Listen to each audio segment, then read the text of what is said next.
Assalamualaikum warahmatullahi wabarakatuh. Pada kesempatan ini saya akan menyajikan tentang cara menentukan strata posyandu. Kita harus tahu dulu ada 4 tingkatan strata posyandu. Yang pertama adalah posyandu mandiri, itu skornya ada 80%. Kemudian posyandu purnama skornya antara 70-80%. Yang ketiga posyandu madya skor ada 60-70%. Dan yang terakhir adalah posyandu pratama yang skornya yaitu kurang dari 60%. Pada prinsipnya cara menghitung strata posyandu itu ada 3. Yang pertama harus dapat dipertanggungjawabkan. Pelaksananya adalah dari pemeran, pokja dan pokjanal posyandu. Harus bersifat objektif dan jujur. Kemudian yang kedua harus bersifat transparansi. Yang ketiga, data yang digunakan dalam menentukan strata ini harus yang terupdate. Kemudian tadi disebutkan bahwa yang menentukan strata posyandu itu ada 3 unsur, jadi tidak bisa hanya seorang bidan saja, seorang kader saja, itu tidak bisa, tapi ditentukan oleh 3 unsur. Yang pertama adalah pemeran. Ini dilakukan oleh kader posyandu. Yang kedua oleh pokja atau bisa juga kita namakan bidan atau tenaga kesehatan yang lain. Yang ketiga adalah pokjanal posyandu, yaitu suatu kelompok kerja operasional yang bertanggung jawab pada pembinaan pos pelayanan terpadu atau posyandu yang biasanya berkedudukan di kecamatan, di kabupaten, di provinsi, ataupun bisa juga di pusat. Ada 35 indikator yang digunakan untuk menentukan strata posyandu yang nanti akan diberikan nilai 1 ataupun 2 sesuai dengan kondisi posyandu masing-masing. Yang pertama tentang kepengurusan, yaitu 1. Sudah adakah SK dari kepala desa untuk posyandu tersebut? Kalau sudah ada, nilainya 1, kalau belum, 0. Kemudian pengurusnya apakah sudah dibentuk ketua, sekretaris, ataupun anggota? Kalau sudah, nilainya 1, kalau belum berarti 0. Yang ketiga, adakah sudah dibagi pembagian tugasnya secara jelas di antara pengurus atau masih serampangan? Kalau sudah jelas pembagian tugasnya, kita kasih nilai 1, kalau belum kita kasih nilai 0. Kemudian yang keempat, jumlah kader posyandu. Kalau jumlah kader posyandunya minimal ada 5 atau lebih, kita kasih nilai 1. Kalau kurang dari 5 berarti nilainya 0. Kemudian jenis kader yang ada di posyandu, sudahkah meliputi dari berbagai unsur, misalnya dari PAUD, dari PKK, dari kesehatan, dan sebagainya. Maka kalau sudah komplit kita kasih nilai skor 1. Kalau belum komplit kita kasih nilai 0. Kemudian yang keenam, jumlah kader yang sudah terlatih di posyandu tersebut, sudahkah jumlahnya 50% atau lebih? Kalau sudah kita kasih nilai 1, kalau belum 0. Kemudian yang ketujuh adalah penilaian masalah prasarana. Adakah prasarana di posyandu tersebut sudah komplit, misalnya timbangan injak atau dajin, KMS, ibu hamil ataupun balita, kemudian pita lila, alat ukur tinggi badan, meja kursi, dan lain-lain. Kalau sudah komplit nilainya 1, kalau belum komplit kita kasih nilai 0.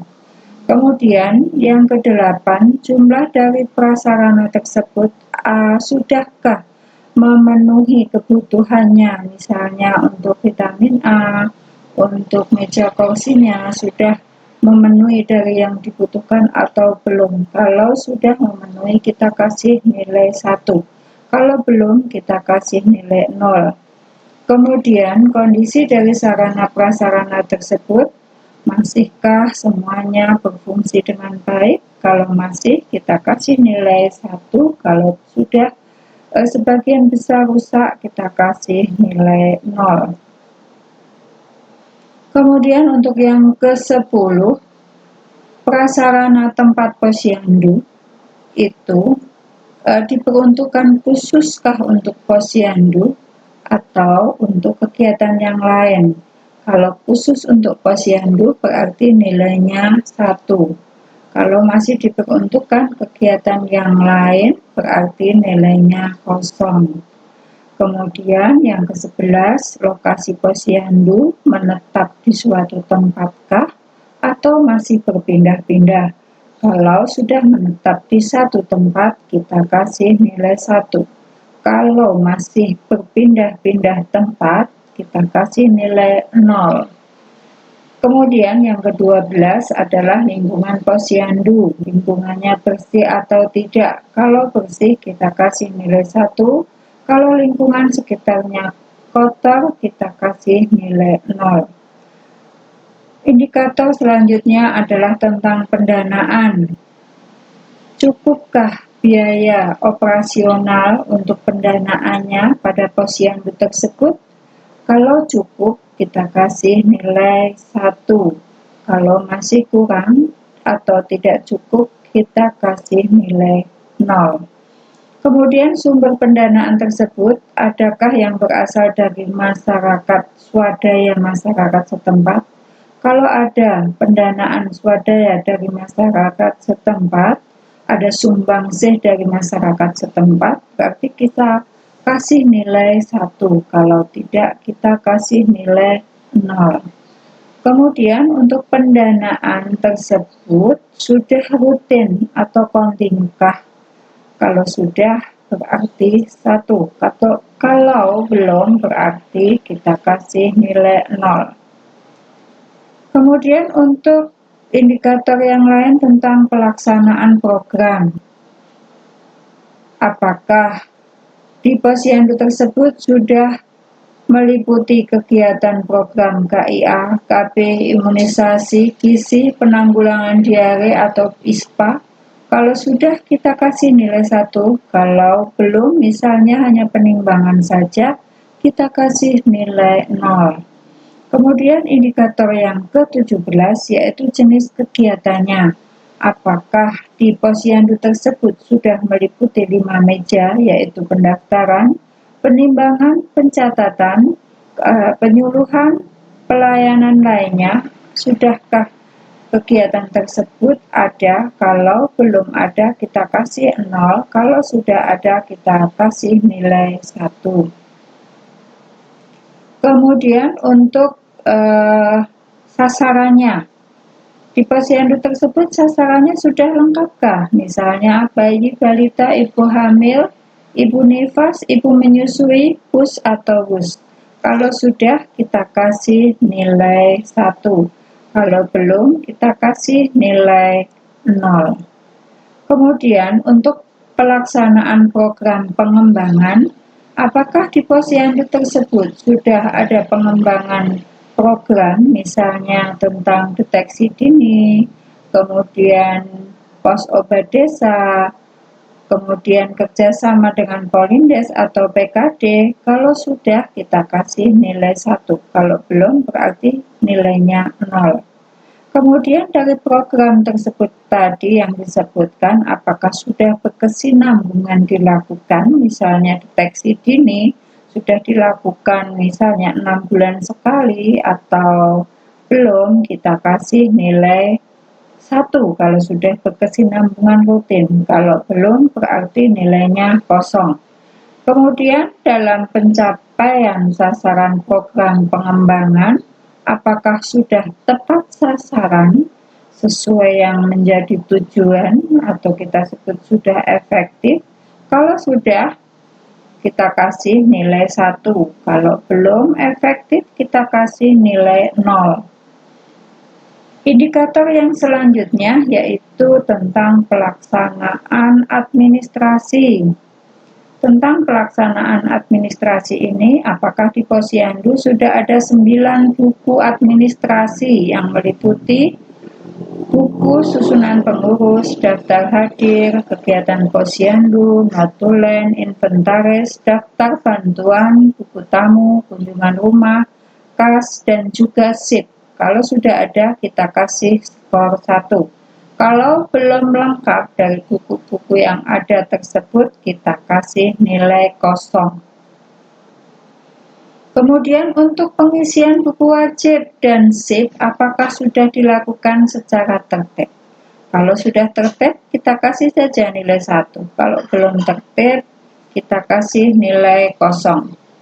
Kemudian untuk pelaporan kegiatan Posyandu, yaitu tentang pembuatan data dinding balok SKDN ataupun yang lain, apakah sudah dilakukan secara rutin dan tepat waktu? Kalau sudah, kita kasih nilai 1, kalau belum berarti nilainya 0. Kemudian untuk kinerja, penilaian dalam masalah kinerja ini yaitu hasil dari cakupan D per S atau balita yang datang menimbangkan dibandingkan dengan jumlah balita yang ada. Kalau yang datang itu sudah 50% atau lebih, nilainya 1. Tapi kalau yang datang menimbang kurang dari 50%, berarti nilainya 0. Kemudian N per D, yaitu balita yang naik timbangannya dibandingkan dengan balita yang hadir di Posyandu. Kalau yang naik timbangannya itu 50% dari balita yang hadir di Posyandu, nilainya adalah 1. Kalau kurang dari 50% berarti nilainya 0. Kemudian K per S, artinya balita yang mempunyai KMS di wilayah Posyandu tersebut dibandingkan dengan jumlah balita yang ada. Semua balita yang ada tersebut 50%-nya atau lebih sudah mempunyai KMS atau belum. Kalau sudah, berarti nilainya 1. Kalau belum, berarti nilainya 0. Kemudian cakupan keempat atau ibu hamil yang ada di wilayah Posyandu tersebut sudah memeriksakan 4 kali sampai pada trimester akhir. Kalau jumlahnya yang memeriksakan itu sampai ke-4 sudah 50% atau lebih, berarti nilainya 1. Kalau kurang dari 50% berarti nilainya 2. Ini bisa bekerja sama dengan tenaga kesehatan setempat dalam pemantauan K4 ini. Kemudian indikator yang ke-29 adalah pertolongan persalinan oleh tenaga kesehatan. Di wilayah Posyandu tersebut, ibu hamil yang persalinannya ditolong oleh tenaga kesehatan sudahkah 50% atau lebih? Kalau sudah berarti nilainya 1. Kalau belum berarti nilainya 0. Indikator yang ke-30 adalah tentang cakupan peserta KB. Dari pos yang ada di wilayah Posyandu tersebut, 50%-nya sudah ikut KB atau belum? Kalau sudah, berarti nilainya 1. Kalau kurang dari 50%, berarti nilainya 0. Kemudian cakupan imunisasi. Ada anak bayi dan balita yang berada di wilayah Posyandu tersebut. Kalau cakupan dari semua imunisasinya sudah 50%, ibu-ibunya, orang tuanya sudah sadar untuk mengimunisasikan anak-anaknya lebih dari 50%, berarti nilainya 1. Tapi kalau belum ada kesadaran sehingga cakupannya di bawah 50%, berarti nilainya 0. Kemudian untuk cakupan dana sehat, adakah di wilayah tersebut mengadakan dana sehat ini? Kalau ada, cakupannya pesertanya 50% dari keluarga balita, berarti nilainya 1. Kalau kurang dari 50% berarti nilainya 2. Nilainya kosong, maaf. Kemudian untuk cakupan FE atau tambah darah ini bisa diaplikasikan kepada ibu hamil. Ibu hamilnya sudah menerima tambah darah ini 50% atau lebih, ini nilainya 1. Bila kurang, ibu hamilnya belum mendapatkan tambah darah ini, banyak yang belum, kurang dari 50%, berarti nilainya 0. Kemudian untuk indikator yang ke-34 adalah cakupan kapsul vitamin A pada balita dan ibu nifas. Kalau cakupannya kurang dari 50%, berarti nilainya 0. Kalau lebih dari 50%, berarti nilainya 1. Ini bisa kita pantau, bisa bekerja sama dengan tenaga kesehatan setempat. Kemudian yang terakhir, indikator yang dinilai adalah tentang frekuensi penimbangannya selama setahun. Kalau posyandu tersebut mengadakan kegiatan penimbangan 8 kali atau lebih dalam waktu 1 tahun, kita kasih nilai 1. Tapi kalau kurang dari 8 kali berarti nilainya 0. Mungkin tiap daerah ada beberapa kendala sehingga kurang dari 8 kali dalam penimbangan ini bisa jadi. Selanjutnya adalah tentang penghitungan skor akhir yang dilakukan, yaitu dengan menggunakan rumus total skor sama dengan jumlah skor yang tadi kita bahas di atas. Kemudian kita bagi 35 karena ada 35 indikator dan kita kalikan 100%. Maka akan terdapat hasil seperti ini. Kalau hasilnya 80% atau lebih, maka dia masuk ke posyandu mandiri. Kalau hasilnya antara 70-80%, dia masuk ke posyandu purnama. Kemudian kalau hasilnya antara 60-70%, itu dia masuk ke posyandu madya. Dan kalau hasilnya kurang dari 60%, berarti masuk ke posyandu pratama. Dengan melihat hasil penghitungan yang telah dilakukan, mungkin kita bisa mengintrospeksi ya setiap posyandu kita masing-masing, masuk di manakah kriteria dari posyandu kita bisa meningkatkan strata dari posyandu tersebut, karena strata sendiri paling tidak menunjukkan kualitas dari posyandu tersebut. Demikian apa yang saya sampaikan, mudah-mudahan bermanfaat. Akhirul kalam, wassalamualaikum warahmatullahi wabarakatuh.